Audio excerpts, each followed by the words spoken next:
A Time for War by Ronald Wheatley, narrated by Johnny Heller and Rosemary Benson.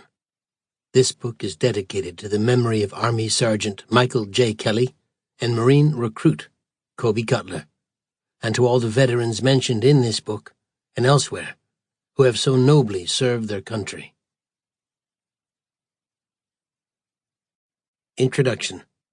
This book is a compilation of interviews that I have written over the past 20 years or so, with veterans in the town of Scituate, Massachusetts, and in some cases the contiguous town of Cohasset, Massachusetts. Being an attorney who practices in the area of estates, wills, and trusts, I have a number of clients who were and are veterans. All of them have stories about their service days, and they honored me by sharing their stories with me. Having served in Vietnam as a communications specialist with the 1st Signal Brigade from June 1967 to June 1968, I was perhaps more interested than non-veteran attorneys might have been in these stories. But my interest in veterans has deeper roots still.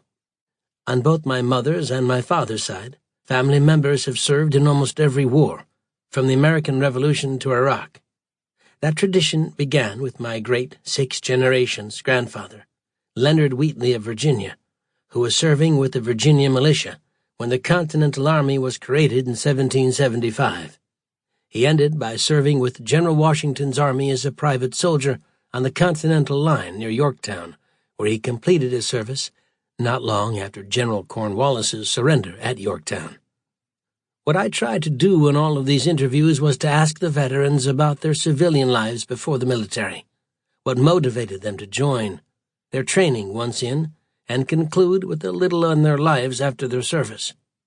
After I'd written the first article, I thought that these stories of local veterans might have a broader audience, so I called the editor of the local newspaper, Bill Ketter, who at the time was the editor of the Scituate Mariner, part of a chain of newspapers serving a number of towns on the south shore of Boston.